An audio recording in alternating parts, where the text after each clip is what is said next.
Welcome to another episode of the Barron Report. This is part of my Future series here on the podcast, and today we discuss the future of retail. The idea of a technology shift has been simple since 2007, when Facebook and Twitter broke onto the scene. They have influenced consumer behavior, politics, and even our real-life social behavior. With that said, they and Steve Jobs were the catalyst of a sea of change in our expectations of retail convenience and what that means in the future. Are we facing the biggest shift in retail consumption in the next decade, or a cataclysmic downturn and pushback of the American consumer? In this episode, we'll be exploring the future of retail trends with Mike Lee, founder of The Future Market and Alpha Food Labs. Listen in.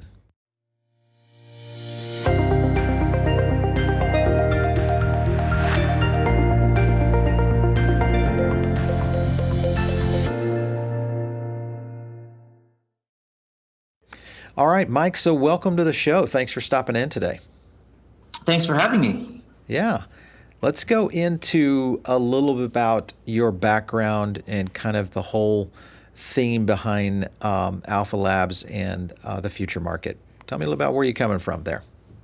Yeah, I've worked pretty much my entire career in product development and innovation. And I think the one thread that's gone throughout my career, both in food and non-food, is that we're always working with larger organizations to try to help them understand what's going to happen 5 years out, 6 years out, 10 years out, so that these organizations can sort of create pilots, learn, experiment, and basically try to stay ahead of the curve so that when kind of small things become big things in the marketplace, they're not caught flat-footed and they're ready for that future. And so that's really the spirit of what Alpha Labs, Alpha Food Labs, and the Future Market are all about. Alpha Food Labs does two things. We do innovation strategy and product development for food companies. And we're deeply mission driven, and we're deeply focused on looking at emerging trends and emerging behaviors and things like that. We're not, terribly excited about just doing things that are incremental. We really want to help companies think about where the future's headed. Yeah. With Alpha Labs, are you going into, so you said product development, so that's I'm assuming that's mostly on the manufacturing side. Are you doing anything with these producers, these kind of the especially food category groups, that is preparing them for, the actual retail front itself? Is that where the Future Market comes into play? Yeah, so the Future Market is sort of the think tank, so to speak, portion of what we do. And, it was really created as a way to imagine what the future of the grocery experience, but also, the products and the things like that might look like in the next 10, 20, 25 years. And really it was born out of the model in the auto industry around the concept cars, where, they spent significant time and resources every year to sort of think about what the future of that industry might hold. And the Future Market is really our venue to do that, and to help people think a little bit deeper into the future than they normally might. Yeah, very cool. And I like that because I think we're in a phase where, technology, consumer adoption, just the innovation that's happening in the food industry it's really, accelerating so fast. So the time to market, the time to adoption is so much faster than what it was, say, just 5 years ago, just with all the innovation that we've seen coming from, especially in specialty food I've seen. Yeah. A curious question I have is around this whole aspect of food availability. So we've been tracking some trends here at Foodable Network where we kind of studied the consumers and their behavior around food availability. Most of this is trending toward on demand, which is delivery, catering, things that are happening mostly in the restaurant space, but we're also starting to see this seep over into grocery delivery, et cetera. So here's my question. With now we're probably 3 good solid years into this now where adoption's pretty high. Where we've kind of remapped, or technology's kind of remapped how the consumer thinks about technology and on-demand food. How do you see this playing out in, say, the next 5 years? Yeah, so I think a lot of people in the industry right now are rightly focused on that convenience aspect, that having that on-demand Hmm. food everywhere, and there's been significant investments from everyone, big and small, on that. And Right. what I think is going to happen in the next 5 years, maybe even sooner, is that convenience is going to be democratized. I Hmm. think we look at it as a retailer. There's really four ways to make money and to differentiate yourself, right? There's price, there's Yep. convenience and location, there's your assortment, and there's your experience. Price, I don't know how you can compress prices even more. Margins are already low enough in the grocery Right. store, so it's tough to kind of do that. Convenience and location, I think, like I said, right now we're in this in between period where there's some players that are still kind of old school and let's quote unquote call them inconvenient, and then there's stuff that's more Yeah. convenient. I think it's going to matter less and less in the next 5 years once everybody kind of gets to, people that don't do that are going to probably fall away. And then, I Sure. think from Walmart to Amazon to Whole Foods, I think the offering for on-demand food is going to be marginally similar. And so Hmm. that really leaves assortment and experience as the true battlegrounds where they can kind of differentiate. Right. And so that's sort of how I see that playing out in the next 5 years or so. Yeah, I like that effect because I look at it kind of in the same sense is that we've seen kind of the edge come off of that convenience. It has become somewhat of a commodity, even if you look at Uber Eats and what their challenges are against the likes of Grubhub and Mm-hmm. Postmates and DoorDash, et cetera. It has become somewhat of a commodity where there's no brand affinity there, so Mm-hmm. it's not a differentiator in any way. So I think you're right now with the fact that your assortment is going to be your big factor, and then this expertise area that you can bring in terms of your experience. Yeah, I love that approach. Yeah. Let's talk about Amazon a bit. Obviously, with Amazon Go, I think they're up to 18 locations now here in 2019. Mm-hmm. Do you feel, and they seem to be on track to really accelerate this program for, cashierless technology for, kind of the C-store aspect, but do you feel that this could happen at the grocery level or the smaller footprint markets? Oh yeah, I think the model that Go represents in this technology is, you can, if you want to think about it in smartphone terms, it's an iPhone version Sure. one stage, right? And I Yep. think, Yep. yeah, that stuff is super expensive to implement until it one day isn't, right? Sensors, Hmm. cameras, these are exponentially getting cheaper all the time, and sort of Go, once they kind of crack the nut on this, I think it's going to be much easier for maybe an indie mom and pop shop. Maybe that's the last person to get it, but I think this technology is Right. going to be much more accessible, right? Now, I mean, you got to remember, Go is not the only game in town. There's other companies like Standard Cognition that are essentially doing the same Hmm. thing. And again, this is another case where I think that convenience aspect of the Go formula is going to be completely commoditized. Now, Go probably has the biggest brand and is associated with this idea right now. So it might be a situation where it's kind of like, how we call every copy machine a Xerox, whether it's a Xerox or not. Hmm. But I think that technology will be much more accessible, and it surely, I think, can scale to a larger kind of aspect. And I think that's why Yeah. they're designing it, so we're going to see a lot more of this in the future. Yeah. Do you feel like there's going to be any kind of early mover aspect? I mean, if you look at technology in kind of the history, we've seen, especially if you look at social media and even devices, let's go back all the way to the iPhone.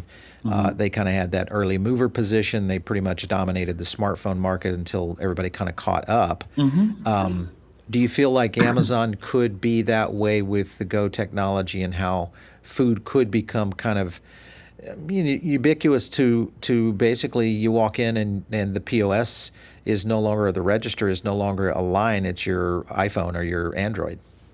Yeah, I totally think that. I mean, I think there's actually a really good potential parallel between Go's version of this cashierless thing and everyone else is between, the analogy I think can be made to Apple smartphones versus Android smartphones, right? Where Right. Android is a little bit more well, it's very open source, more diverse of an ecosystem, right? You can just get a larger diversity of the kinds of hardware that you can use on Android software, whereas Sure. iPhone is really locked into that like very tight user experience, and that's what they're known for. I could totally conceivably see Go being that Apple kind of like experience, and then there's just Yeah. kind of the other guys kind of licensing their technology out to all different retailers, and then that's going to be a whole diverse different set. So Yeah. if I was a betting man, I would probably, I wouldn't feel bad about putting a bet on that. I like that. All right, so let's talk a little bit about this, the whole idea of the convenience trade-off. So this has been a factor that's been in our society for quite some time. In different ways, people looked at convenience as a trade-off for family time and, other personal time that you essentially did. And convenience usually meant a little bit more price or less quality, depending on which route you took in the food ecosystem. Do you feel like the consumer will continue to go for convenience in terms of selection options and price? Or do you feel like they're more willing to settle for other options and maybe just pay for more services from a convenience factor? Kind of like, to a certain extent, you kind of have that happening in the tech industry right now. People are paying a little bit more for certain aspects of technology or premium. Let's go back to Amazon with Amazon Prime. People are paying for that. They get some benefits and services for those convenience elements. Do you feel like that's going to stick in the food business? Oh, absolutely. As long as there is a first world society that's fast moving, there will always be a market for someone to charge a premium for convenience. Really, I think, I think by and large that will always be there. Now it gets interesting because I think everyone will have different modes, right? Because there's certain times of the day or the week or certain occasions where you're going to really want that convenience and you're happy to pay the premium, and there's certain times you won't, right? And so I think the real question is, what's the mixture of that, right? Are we going to get a new generation of Gen Z, millennial, kind of growing up and kind of maybe artificially engineering inconvenience in there because they want to be a little bit more connected with their food, or they want to have a more romantic experience, right? So I think there's obviously be that, but I don't think, in a first world, fast moving nation, whether it's us or China or Europe or whoever, there's always going to be a market for premiums for convenience.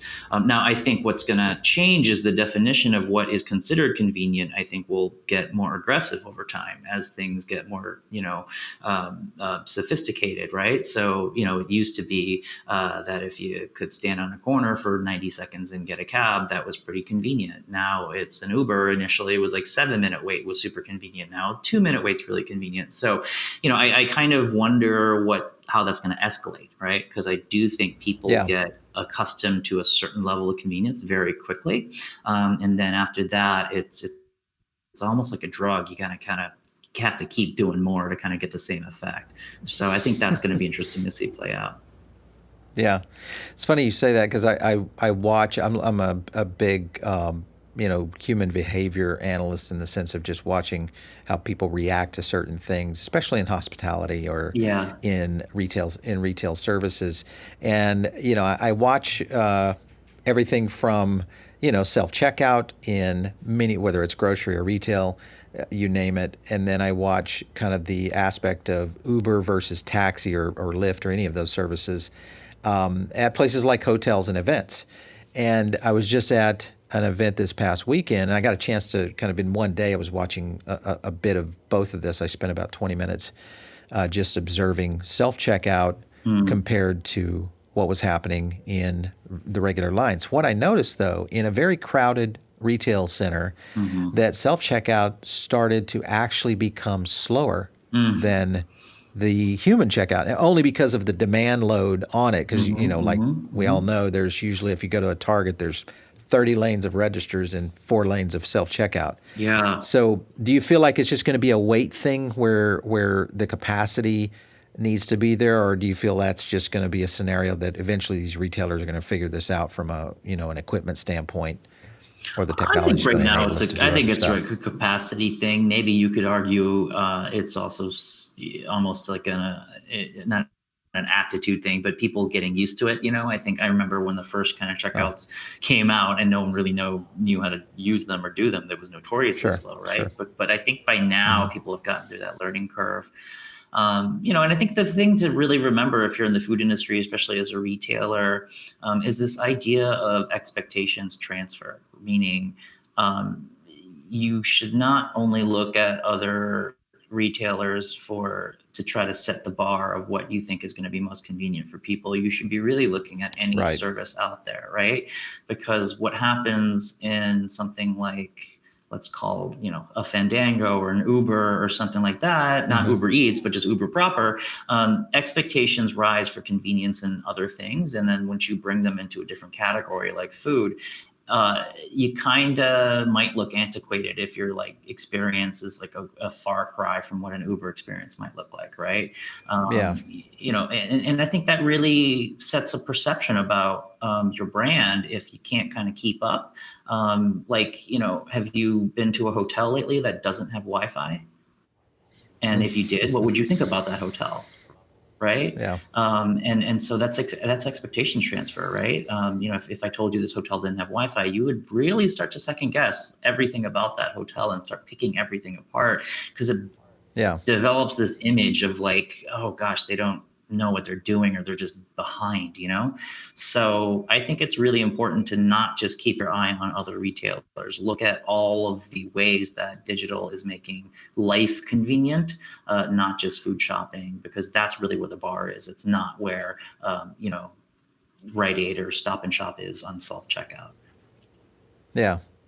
We just did a piece on, and this is going into food packaging, and we are seeing kind of the specialty category seems to be, at least right now, even though I am seeing it some in the frozen aisle as well, is innovation, is coming into the food packaging area. Just saw a release here by a beverage brand, a whiskey company, that was doing these whiskey pods, which essentially was, I think, a seaweed. You've probably seen them, kind of a clear seaweed. I think it was Macallan or something, right? Yeah. Yeah, and I thought, well, okay, it's not necessarily innovative. It's kind of unique in the aspect just because of what it's carrying. But do you feel like food packaging innovation is going to be just table stakes, or do you feel like this is going to be something that kind of can differentiate the products back to kind of the assortment thing you were talking about earlier, that would make a difference in, the fact that somebody might even choose to go to that retailer because they have that product? In terms of packaging. So I mean, I think, so with respect to packaging innovation, like new formats and novel kind of things, I think that's always going to be a battleground, right? And certainly some categories that's a little bit more important than others. I think it's no accident that you probably saw that unique package in a liquor brand, because liquor has always had kind of a competitive aspect on whose bottle shape, whose silhouette is kind of different, right? So that's always going to be there. In food, it's I think it's really the aspiration, I think, is there to innovate in packaging. It's not always possible, right? Because that's often one of the more expensive, costly things to do is to do custom packaging. That's why you walk the aisles of Expo West or something like that, and you kind of see all these startups selling their product out of the same gusseted pouch, right? There's a reason for that, because it's cheap, it's mainstream, it's efficient, it's easy to get to market with that. A startup is not going to spend their seed round on a custom form for packaging unless there's a really good business case for it, right? And so I think you're always going to see package design be a competitive aspect. With respect to maybe, I think, what the whiskey pod thing was trying to do, which to me it seems like it was sort of a message about sustainability. Bioplastics and things like that, I think the aspiration outweighs the capability at this point, unfortunately. Interesting. And you talk to a lot of people, or I talk to a lot of people that are in that sustainable materials, bioplastics kind of thing. And the consensus is bioplastics are just not ready for prime time yet. The cost to performance ratio is just not there. So I think we're still a little bit of ways from kind of having that become a reality, where we truly have kind of completely very environmentally friendly, completely biodegradable bioplastics en masse, right? And that's unfortunate, but I do think that we need to be having that conversation more, because oftentimes you go to these future food conferences and you talk all about the ingredients in the food and how that's changing and all that stuff, but you don't get enough talk around the packaging conversation, which I think is a shame. But I think it's growing, so I hope we'll get there, but it's going to take a little bit longer to get the state of bioplastics specifically up to speed.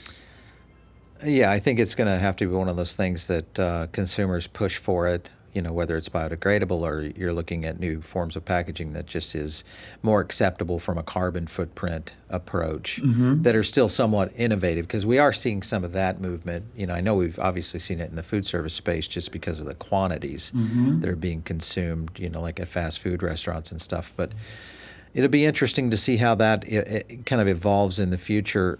On to another question here, and this is mostly around the whole idea of the smartphone and kind of this evolution of location tracking. Retailers now using everything from Bluetooth low energy devices to basically locate, shoppers. Lots of RFID, NFC being used. Now Apple has come out with the Apple Tag, which essentially is building somewhat of a mesh network to pretty much identify where any iPhone is on the world, on the planet. Do you think we're going to see any kind of privacy pushback at any time soon, or do you think we're still kind of in this honeymoon period for consumers in tech? I definitely think we're still in the honeymoon period. Honestly, I would gander that most of just the regular people in the world aren't even probably aware that this is even happening, to be honest with you. I just don't think anyone really thinks of it that way. And so I think that's a part of it. So I could see that maybe we're one or two think pieces in the media away from this being a big issue, and then we're going to have a congressional hearing about something, and then it's going to get regulated, or I don't know, something's going to happen. But I just don't think we're there yet in terms of consumer awareness, right? I think once they're aware, and depending on how people are using it, that's the other X factor of how people will react to it. I do think that this is a game, though, if you're in this game of doing all of these analytics and tracking, that you really have to come out and tell the consumer, show the consumer that the value in them tracking you and all these different behaviors, the value that they can deliver into the experience or the product line, if it's not, markedly valuable or interesting or better, then people don't see the point in the trade-off, right? Because you look at Facebook, I think a lot of people complain about Facebook, but yet people still post their whole life on there, right? Because I think there's something in the inherent value that Facebook just kind of hit the id of every person, that value is very hard to overcome. And you're still finding a lot of people willing to sacrifice privacy because they just want that dopamine hit of like the friend, the news feed and stuff like that, right? And so in a retail aspect, you better really kind of prepare for the moment when the consumer becomes aware that you're tracking all this stuff. And if you don't have a good case for, okay, we're tracking you, but look at all the cool stuff we can do for you for this.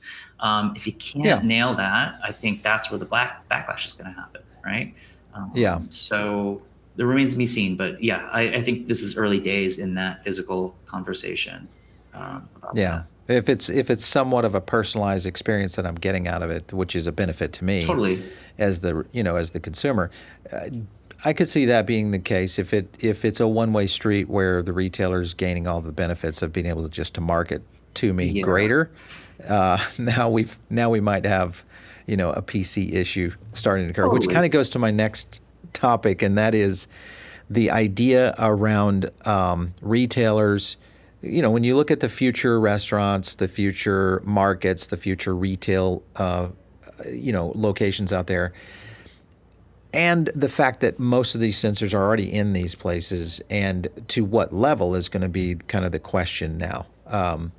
to literally where you're creating whether it's a matrix or something around a store to know my movement in the store, what I'm shopping for, where I spend most of my time, what my queue length was, all those kind of things.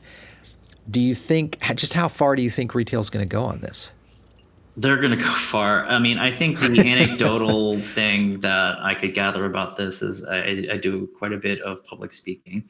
And over the past maybe year and a half, 2 years, I've gotten called on to speak at a number of real estate conferences, which Right. I'm like, why is a real estate conference having a future of food guy come up here and talk about food trends and things like that? Yeah. Well, it's because it's all the retailers who are in charge of the real estate location scouting and all that stuff. And there's whole, Sure. as you probably know, there's a whole conferences and industries around just retail scouting, right? And so, I always tell them is like, I'm not a real estate expert, you know that, right? And they're like, yeah, we know. We want you to share with us the insights that you see about how people are behaving, how people look at access to food and stuff like that, because that's an insight that they're curious about, right? So it's not to say that I'm the one that's trying to solve this, but it really was an indicator of what's on their minds, right? To cause them to kind of look for a guy like me to come speak at their things. And so, yeah, and just hearing some of the other conversations at these conferences, this is a big deal, and so I think they're investing a lot behind the scenes to kind of understand all these things. I could see down the line where literally retail facilities could be self. I mean, if you go, it's like our own studio right here. When we moved into a brand new studio, we had more things going on in this studio, and I've rented a lot of real estate in my years, and this was the first time that I saw so many amenities that were incorporated into the system that we put into this studio and that you would normally have to pay for down the road. This could be something that I think real estate starts to look at just because it's kind of the table stakes to some extent of just being able to track your consumers and their behavior as they're coming into your stores. So that'll be interesting. Do you think that okay, so with retail, with the privacy issue, with the fact that we're kind of still in this honeymoon phase with tech, and everybody loves everything that tech is doing, from the Amazon Echo just releasing a whole slew of new spying devices. Where do you think this is going to go when the consumers say, hey, wait a minute, what if I could cloak my device? When I walk into a Target or I walk into Whole Foods, I just don't want them knowing that I'm there 3 times a week or what I'm there for. Do you feel like there could be that kind of control factor ever developed from the consumer public? Absolutely. I think, but I think again, it comes back to that equation of how aware is the public and how valuable does the public perceive the services of giving up that privacy to be, right? And so, Benefits. I would say it's really in the retailer's hands to determine if this happens or not, right? Because if you're not mindful of it, then yeah, I could totally see everyone putting their phones into a metal case when they walk into a Target or whatever because they don't want that. But I could also see it the other way too, and so it just remains to be seen. But I think that's the thing that retailers really have to realize is that it's in their hands to decide if that's what happens or not, in to a certain extent, or at least they can make the case for it, right? And then the people can decide from there. Have you seen any retailers other than someone like an Apple who's talking about privacy and that the data is yours and that kind of thing? Have you seen any other retailers that have started to take that position early on? About privacy with their consumers? I haven't seen much of that. No. To be honest, it's not a question that comes up a lot lately, only because I do think it's still somewhat early. I mean, I think like if one thing Go is doing, it's making people aware that like, oh, wow, people are tracking me inside of a supermarket, and it might be just enough of a headline to get people to kind of look up at the ceiling. So I don't know. But look, people still go to casinos. Those are some of the most Yeah, tracked things on the planet, right? But look, like some, and again, it's like gambling is like a main line into, just dopamine hits for sure. people. I don't know how you compete with that value proposition, but people are willing to put up with that because they want to go gamble. And so, Yeah. um, yeah, I don't know. Especially with physical, I think it's going to be interesting because if I know that I'm going to be tracked in a physical location, but I also know that I don't even have to go in a physical location, I can just get something delivered. Right. That's Yeah. that's interesting, right? Well, it is interesting because now it only knows that what I've purchased, and my retail habits are just based off purchasing only, rather Mm-hmm. than maybe my browsing behavior or, Mm-hmm. things I might be looking at a retailer, or even, in a restaurant, or not a restaurant, but in a food store, from the Yeah. sense of Well, and I think where my interests may lie. cybersecurity is the stakes are insanely high on this, right? It's one thing to have the Sony server hacked and a bunch of emails and stuff like that come out. Right. Is it another thing when like facial recognition data gets hacked and people know you can look Yeah. up in a database exactly when you went to a Target and the stuff that you're buying. That's huge. So, I hope they are over indexing on kind of locking that stuff down. And even then, when you do, nothing's guaranteed. I mean, anything's hackable still. And so, yeah. Yeah. Yeah, because I think you're right. In the past few years, it's mostly just been financial data. Where Mhm. now, if you've got proximity tracking, if somebody knows you're on vacation at Disney, which Disney knows that, obviously your house is unattended, your business is unattended. So now there's all sorts of things that come in, especially if it's real time. I think that's going to be the interesting thing as we Absolutely. see technology advancing, down in the future. Mike, this has been great talking to you. I'm kind of curious, when you look at the future, and if you said, hey, if whether you're looking at a food retailer, a regular, merchandise retailer, what would you say they need to prep for in the next 3 to 5 years? What is should be on my whiteboard of all these retail companies right now? I think the trick for retailers, especially if you're in physical retail primarily, is finding the right balance between high tech and low tech. Honestly, I think retailers, there's a potential folly in just trying to load up your retail experience with all these technological automations and things like that.